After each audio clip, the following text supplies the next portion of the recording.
Listen closely.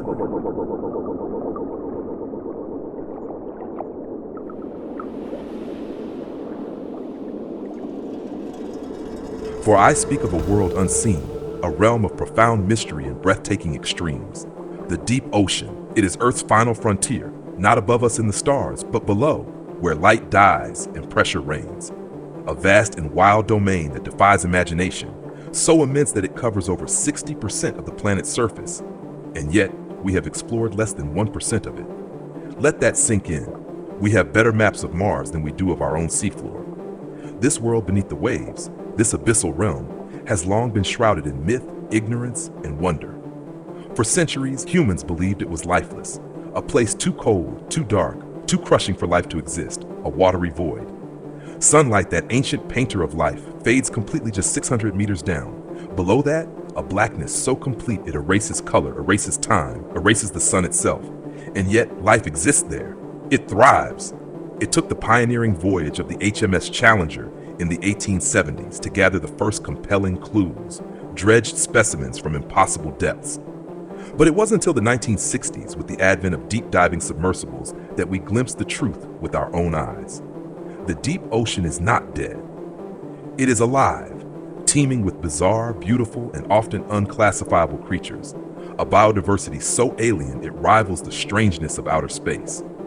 Here, in the eternal dark, are jellyfish that pulse with light, fish with transparent skulls, and worms that feast on bones. There are beings that live not off the sun, but off the Earth's internal heat.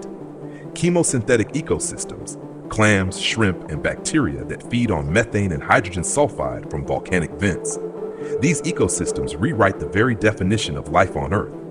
And some scientists now believe that life itself, all life, may have started here, in these deep, mineral-rich cracks in the Earth's crust.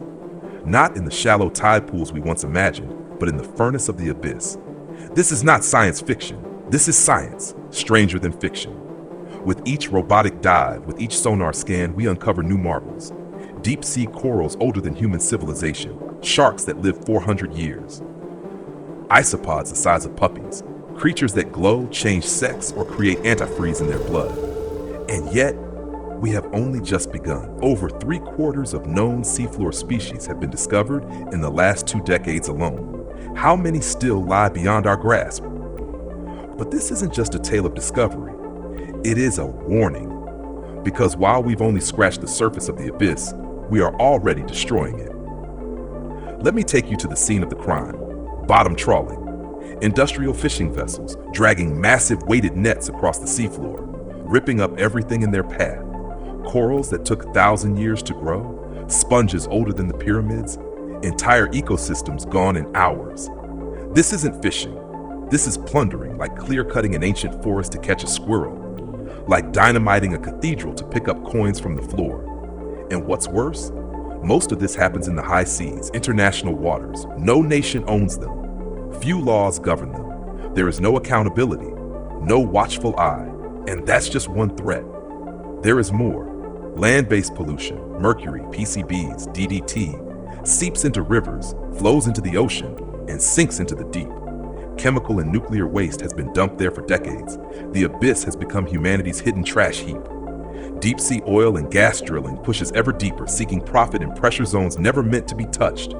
One rupture, one mistake could poison 1,000 kilometers of pristine seafloor. And then there is seabed mining, the looming apocalypse.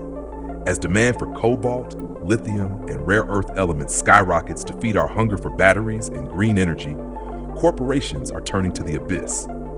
Mining machines the size of tanks, grinding up ancient polymetallic nodules and leaving behind ecological scars that may never heal. We call it innovation, but it is extraction, colonization, a conquest of a realm we do not understand.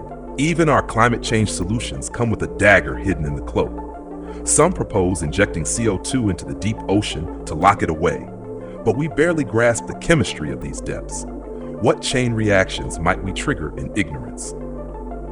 The truth is this: we are rushing headlong into the deep with the arrogance of a species that still thinks the ocean is too big to break. But it isn't.